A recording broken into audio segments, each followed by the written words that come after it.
سلام تنام كابسيم إكسترا شو سبورت بمقدام channel نام زي كم زحلف أوانات بحدشها قراربام فليز بلد حستور دلاه نبغم تمتسال لام بزيناتكم تصادفوقن كدام أنك تعمل بمسلا زي تقل كم تلمود لايك شير سبسكرايب كتقبلو بمهتان نحانات رئيتوتاتكم من أفيتاكم من بوفت لبغن قبل دلوات مخانا نقلت نام نلومي نبغم نمبال نابز قرب نيازيناتات كنحلفوكم سناي مكتتال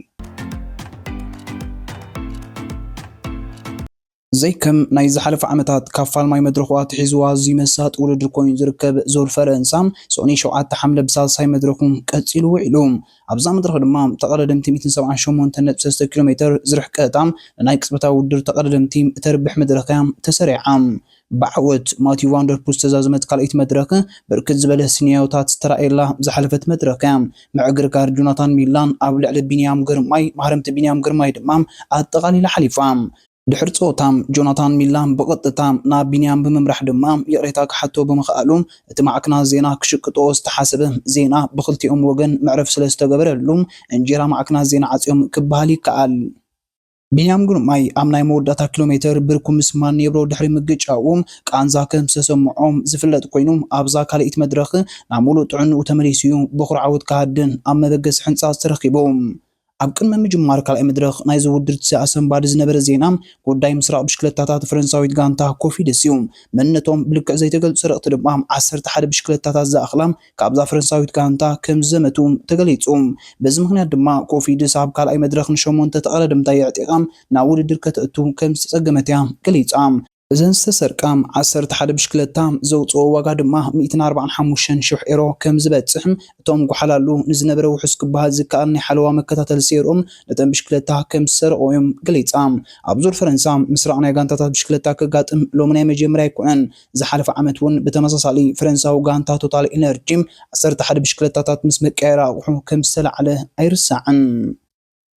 ናቡዕሊም ሳልሳይ መድረኽ ክንምለስ ስዊዘርላንዳዊ ስቴፋን ቢሲጌርን ኢጣልያዊ ፊሊፖ ጋናን ዛጌት ካብ ዝውድር ተኣልዮም ዝርከቡ ተቐረድምቲዮም ድሕሪ 2010 ንዝበዝሐ መዓልትታት ንቐጠልያ ማልያ ዝተኸደና ተቐረዳማይ ኣብዚ ግዜ ኣብ ጥሮታ ዝርከብ ፔተር ሳጋን እዩ ሳጋን ንቐጠልያ ማልያ ዙር ፈረንሳ ን130 መዓልትታት መሊስዋም ንቐጠልያ ማልያ 17 መዓልትታት ዘለበሳ ቢንያም ግርማይ ድማ ን35 መዓልትታት ዝተኸደና ማርካ ቫንዲችም ን20 መዓልትታት ዝተኸደንዋ ወንቱ ቫን ኣርትን ያስፈር ፊሊፕሰን ሲዕቡም ኣብ 5 ተርታ ዝተሰርዐን ተቀረደማዮም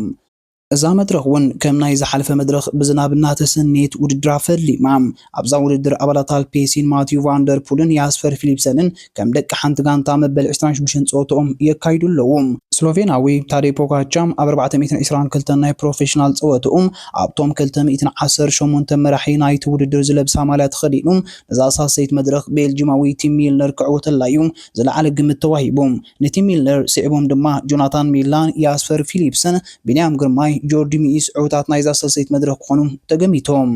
ጾታም መጥቃዕቲ ኣባል አልፔሲን ቤልጂማዊ ዮናስ ሪከኤርቲዩ ፈሊሞም ኣይጽንሐን ኣባል ባሕሬን ስሎቬናዊ ማቴጅ ሞሆሪክ ተጸምቢርዎም ናይ ዝዕለት ቀዳመይቲ ብሬክ ኣወይ ድማ ተመስሪታም ዕላማ ናይዛ ዝተፈጠረት ጉጅለ ንጹር ብዘይ ምንባሩ ድሕሪ 11 ኪሎሜትር ምስ ዓባይ ጉጅለ ተሓዊሳም ንብጫ መንገዲ ቫንደር ፑል ንቐጠልያ መንገዲ ያስፈር ፊሊፕሰን ዝወነነት አልፔሲን ካብ መበል 26 ኪሎሜትራት ሒዛ ንጾታ ሙሉእ ብሙሉእ ተቆጻጺራቶም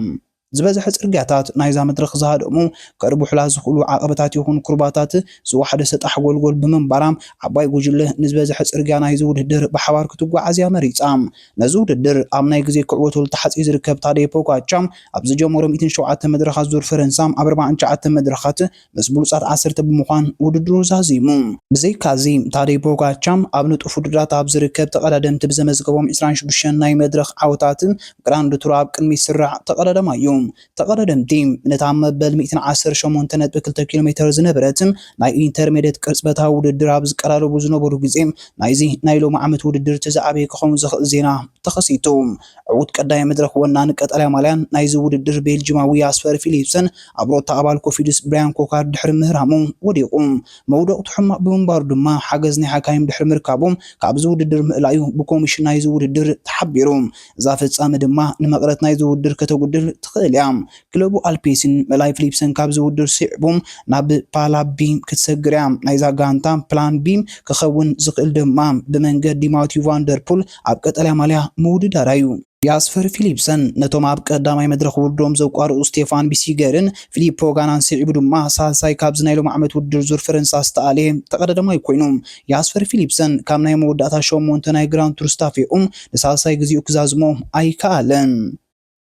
ኣብዚ ውድድር ሱመያት ተቐዳደምቲ ብኣግኡ ካብ ዝውድር ይእለይ ብምህላዎም ድማ መቐረት ናይ ዝውድድር ከይጎድል ካብቲ ዝለዓለ ዘሎ ስጋኣታት እዮም። ዝሓልፈ ዓመት ኣብ ዝተኻየደ ዙር ፈረንሳ 35 ተቐዳደምቲ ብዝተፈላለየ ምክንያት ውድድሮም ከቋርፁ ከለዉ 131 ተቐዳደምቲ ጥራዮም ኣመዛዘሚ ከተማ ኒስ ክበፅሑ ክኢሎም። ኣብታኒ ፊሊፕሰን ግዳይ ዝገበረት ቅጽበታዊ ውድድር ድማ ወሰንቲ ነጥብታት ብዘይ ምእካቦም ኣብ ጸቕጥ ከም ዝርከብ ዝንገረሉ ኢጣልያዊ ጆናታን ሚላን ቀዳማይ ኣትዩ 20 ነጥቢ ወሲዱ ፈረንሳዊ ፖል ፌኖት ካልኣይ 14 ነጥቢ ኣውስትራልያዊ ካዴን ግሮቭስ ሳልሳይ 15 ነጥቢ ፈረንሳዊ አንቶኒ ቲርጊስ ራብዓይ 13 ነጥቢ ፈረንሳዊ ሁጎ ፔጅ ሓምሻይ 11 ነጥቢ ኢጣልያዊ ሲሞነ ኮንሰነም ሻድሻይ 10 ነጥቢ ቢንያም ግርማይ ድማ ሻውዓይ ኣትዩ 9 ነጥቢ ወሲዱ ቢንያም ግርማይ ድንበር ነጥቡ ናብ 63 ከባቢሉ ጆናታን ሚላን ድማ ነጥቡ ናብ 51 ብምድያብ ኣብ ናይ ነጥቢ ውድድር ናብ ሳልሳይ ተርታም ደይቡ ምስ ምእላይ ፊሊፕሰን ካብ ዝውድር ግን ክሳብ ዛህሞት ቢንያም ቀዳማይ ኮይኑ ይመርሓሎ ማለት እዩ። ዓባይ ጉጅለም ንዝበዝሐ ኪሎሜትራት ብሓባር ክትጓዓዝ ዝሕር ምጽናሕም ኣብ 141 ኪሎሜትር ቤልጅማዊ ኣባል ኢማራትስም ቻምፒየን ቤልጅም ቲም ዌለስ ካቶጌሩ ንቅድሚት ገስኪሶም ኣብ 146 ኪሎሜትር ቲም ዌለንስም ዓባይ ጉጅለ ናይ ደቂቕን 25 ካልኢትን ናይ ግዜ ጋጋን ጽፍላ ኣብ 147.4 ኪሎሜትር ኣብ ዝነበረት ናይ ዓቐብ ነጥቢ ቲም ዌለንስ ብዘይ ተቃጻጽ ቀዳማይ ኣትዩ ዝነበረት ሓንቲ ነጥቢ ተማሊኡዋ በዚ መሰረት ቲም ዌለንስ ናይ ዓቐብ ነጥቡ ናብ 3 ክብ ምባል ንፖካቻ በሊጹ ማልያን በስ ዓቐብ ተረኪቡ ጾታ ንኽዛብዘም 25 ኪሎሜትር ምስተረፎም ቲም ዌለንስ ብዓባይ ጉጅለ ተጎቢጡ ጾታ ንኽዛዘም 6.8 ኪሎሜትር ምስተረፎም ዓባይ ጉጅለ ትጓዓዞ ዝነበረት ፍጥነት 55 ኪሎሜትር ኣብ ሰዓት ነይሮም እዛ ጉጅለ ብጋንታታ ሱዳል ኩክስቴብን ሊሊት ትሬክና ተቐለሰት ናብ ናይ መወዳእታ ኪሎሜትር በፂሓም ኣብዚ ግዜ እታ ንቢንያም ግርማይ ንምስራሕ ኣትያ ትበሃል ኢንተር ማርሸም ኣብ ስክሪን ኣይነበረትን ቢንያም ግርማይ በይኑ ኣንጻር ጋንታታት ይወዳደር ከም ዘሎም በተደጋጋሚ ዝሕብር ድማ በዚ ምክንያት እዩ። ኣብ መወዳእታ ብዝተኻየደ ሓያል ቅጽበታዊ ውድድር ኣባል ሱዳል ኩክስቴብ ቤልጅማዊ ቻምፒየን ኤውሮጳ ቲም ሚልነር ንጆናታን ሚላን ብፎቶ ፊኒሽ ረቲዑም ንውድድሩ ብ4 ሰዓትን 22 ደቂቃን ብምዛም ሳልሳይ መድረክ ዙር ፈረንሳ ኮይኑ ጆናታን ሚላን ጀርመናዊ ኣባል ባህሬን ፊል ባውሃውስ ድማ ካልኣይን ሳልሳይን ተርታሒዞም ቢንያም ግርማይ ኣብዛ ውድድር ሻድሻይ ተርታሒዙ ውድድሩ ብሰላም ዛዚሙ 55 ናይ ሳይ ነጥቢ ድማ ከሲቡ ድሕሪ 2021 ንፈለማ ግዜ ናብ ዙር ፈረንሳ ዝተመልሰ ቤልጅማዊ ቲም ሚለር መበል 61 ናይ ፕሮፌሽናል ዓወቱ ኣመዝጊቡ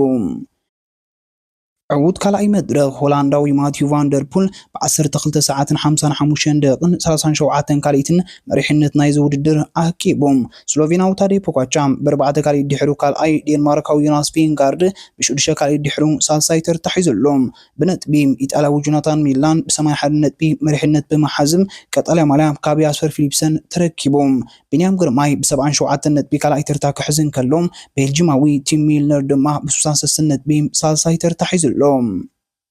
أولي إماراتس بيلجيماوي تيم ويلنس بسنة مالان بس عقب تركيبهم بوكاتشا بتمساسال نتبي بمعن تبليتو كالاي فرنساوي بنجامين توماس دمام بغلطنت بسالساي ترتحيز اللوم فرنساوي كيفن باكلين مرحنة بلوس من السي عاكيبو وزيوم بريطاناويان جوزيف بالكومورن أوسكار أون لندمام يقتلوهم بغانتام FDJ مرحنة عاكيبام نابراب أي مدرخ أغني علام